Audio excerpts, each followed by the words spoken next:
Selamat siang Miss, selamat siang teman-teman. Perkenalkan nama saya Betania Anggita Anastasia Marbun. Saya dari kelas 12 MIA B, Sekolah SMA 1 Padu Boarding School 3 Juar. Di sini saya akan menjelaskan sedikit tentang golongan utama. Golongan utama meliputi 4. Yang pertama ada alkali, alkali tanah, halogen, dan gas mulia.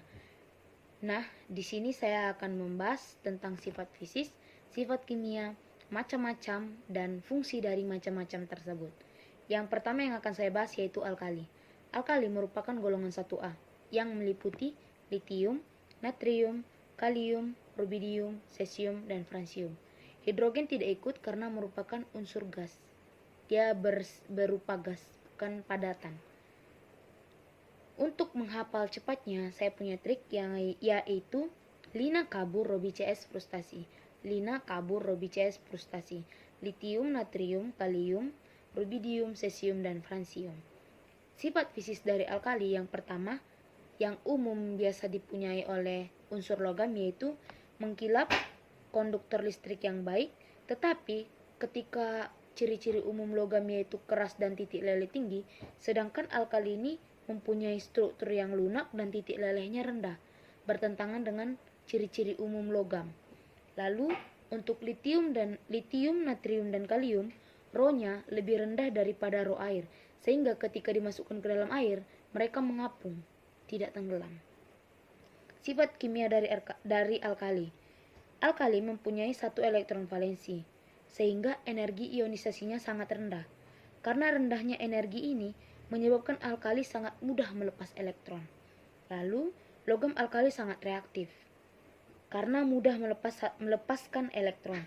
Semakin ke bawah, semakin reaktif. Kalau litium paling atas dan fransium paling bawah, maka fransiumlah yang semakin reaktif. Lalu, ketika logam alkali bereaksi dengan oksigen yang semula mengkilat menjadi kusam, sehingga untuk mencegah ini, ada baiknya jikalau logam alkali tersebut disimpan ke dalam wadah yang di dalamnya ada minyak tanah. Selanjutnya, logam alkali reaktif dengan oksigen, air, dan asam. Logam alkali hanya mampu mengikat satu spesies lain. Contohnya itu anion non-logam dan anion poliatom.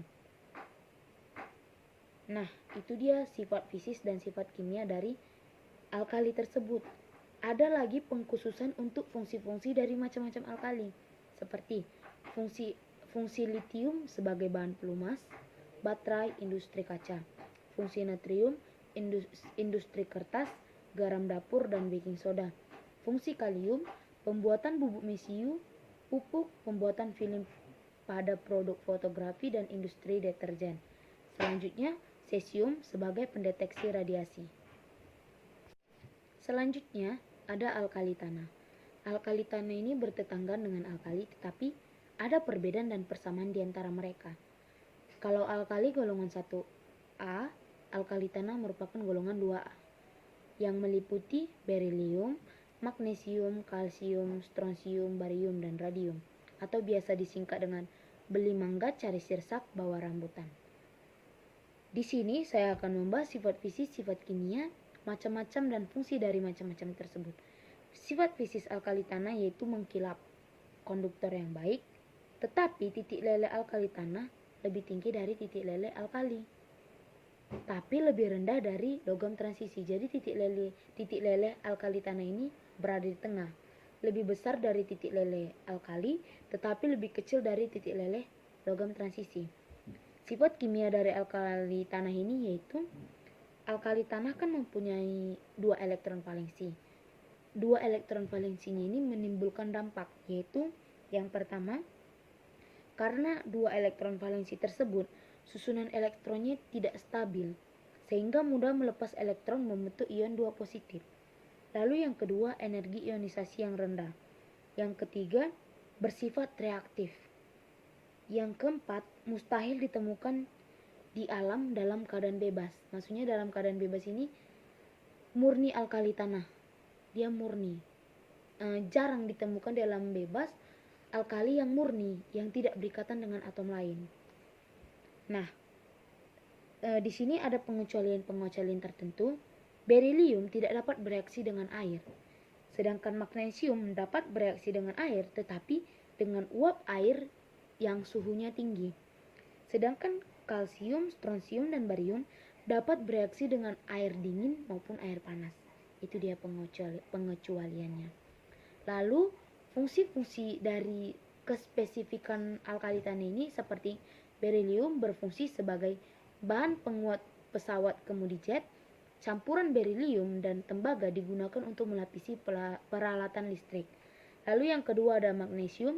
Magnesium digunakan sebagai pelapis tungku dan campuran dalam pasta gigi. Lalu kalsium sebagai pembentuk tulang dan gigi. Campurannya untuk membuat gips pada patah tulang. Lalu strontium.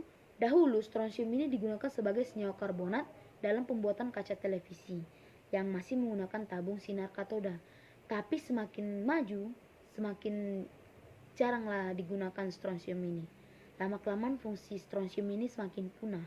Lalu selanjutnya ada barium. Barium ini obat untuk penderita gangguan pencernaan dan juga racun tikus.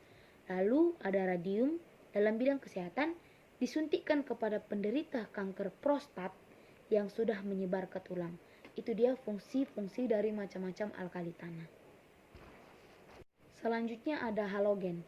Halogen ini merupakan golongan 7A yang meliputi fluorin, klorin, brom, iodin, dan astatin atau bisa kita singkat dengan Fendi Charles Bronson idaman ati. Fendi Charles Bronson idaman ati. Fluorin, klorin, brom, iodin, astatin. Di sini ada sifat fisik dan sifat kimia dari halogen tersebut. Sifat fisik dari halogen tersebut yaitu dampak dari 7 elektron valensi ini. Yang pertama, unsur halogen menjadi tidak stabil. Yang kedua, harga keelektronegatifannya sangat tinggi. Yang ketiga, cenderung menangkap elektron membentuk ion negatif 1. Yang keempat, mustahil menemukannya di alam bebas.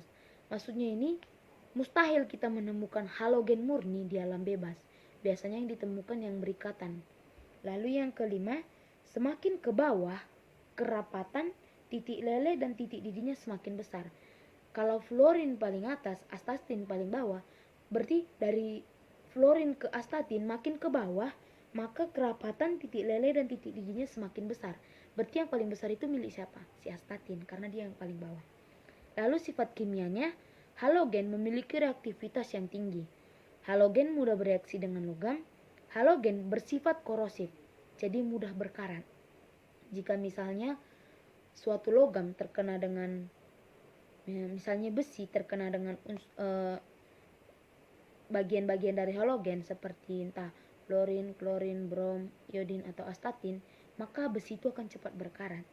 Selanjutnya merupakan racun. Jadi halogen ini merupakan racun, bisa berbahaya bagi manusia. Dan kalau kita mau melakukan praktikum tentang halogen, itu alat pelindung dirinya itu beragam, lengkap, karena dia sangat beracun. Selanjutnya ada dia fungsi-fungsi dari macam-macam halogen. Fluorin atau F yang biasa dilamakan dengan F, yang berfungsi sebagai memutihkan gigi dan mendinginkan AC. Tapi untuk mendinginkan AC ini pemakainya harus sesuai kebutuhan. Selanjutnya ada klorin. Klorin ini sebagai pembersih air. Brom sebagai bahan anti api. Iodin digunakan dalam obat antiseptik. Sedangkan astatin ini masih dilakukan penelitian untuk meneliti fungsi astatin tersebut. Belum ada penelitian yang bisa memberitahu secara pasti apa fungsi dari astatin tersebut. Begitu dia. Yang terakhir yaitu gas mulia. Gas mulia tetanggaan dengan halogen. Kalau halogen 7A, maka gas mulia 8A. Kenapa dia dikatakan gas mulia? Karena dia kestabilan konfigurasi elektronnya ini stabil, stabil oktet, bukan stabil duplet. Jadi dia gas mulia ini akhiran belakang-belakangnya itu udah stabil oktet, sehingga dia dikatakan gas mulia. Nah, yang meliputi gas-gas mulia ini yaitu ada helium, neon, argon, kripton, xenon, dan radon, atau biasa disingkat dengan Heboh negara Arab karena serangan ranjau. Nah, di sini sifat fisis dari gas mulia, titik didihnya lebih kecil dari minus 100 derajat, bahkan sampai minus 200 derajat. Jadi dia itu sangat rendah. Selanjutnya merupakan gas mulia, merupakan gas mulia karena konfigurasi elektronnya itu sudah stabil oktet. Lalu yang ketiga, warnanya itu transparan. Yang keempat, tidak berbau. Yang kelima, sering digunakan sebagai gas pengisi lampu, kayak lampu neon. Nah, lampu neon itu berasal dari gas mulia neon. Selanjutnya, sifat kimia. Sifat kimianya yang pertama, kestabilan konfigurasi elektron ini mengakibatkan energi ionisasi yang sangat tinggi. Lalu yang kedua, sulit bereaksi dengan unsur lain. Karena dia sudah stabil oktet, dia sulit bereaksi dengan unsur lain. Tapi dia sulit bukan berarti tidak bisa. Memang dahulu sebelum dilakukan penelitian tersebut dikatakan bahwa gas mulia ini antisosial, dia berdiri sendiri. Tetapi Neil Bartlett pertama yang membongkar, yang mematahkan bahwa gas mulia ini tidak dapat bereaksi. Neil Bartlett ini membuktikan kalau gas mulia ini dapat bereaksi dengan gas lain. Nah, itu dia. Lalu fungsi-fungsi dari macam-macam gas mulia seperti helium. Helium itu sebagai zat pendingin karena titik uapnya sangat rendah. Tapi sebelumnya gas mulia gampang ditemukan di alam bebas, gas mulia yang murninya, karena dia memang sulit berikatan dengan unsur lain. Fungsi gas mulia seperti helium berfungsi sebagai zat pendingin karena titik uapnya sangat rendah.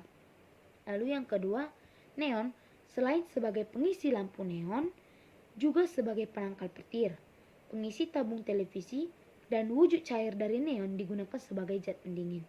Lalu argon, unsur gas mulia ini banyak digunakan di bidang industri, baik dalam wujud gas maupun cair.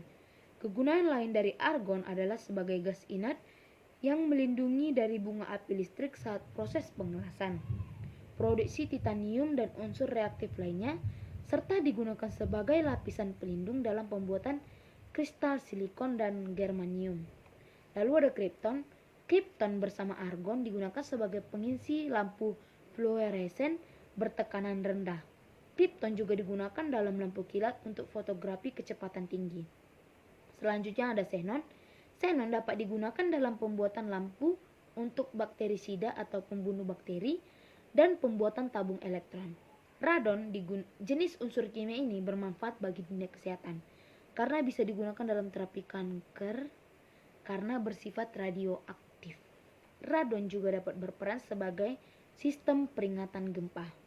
Nah, itu dia sifat fisik, sifat kimiawi, macam-macam dan fungsi dari macam-macam dari golongan utama tersebut. Golongan utama yang meliputi 1A, 2A, 7A, dan 8A. Maka dari itu saya ucapkan terima kasih. Stay healthy.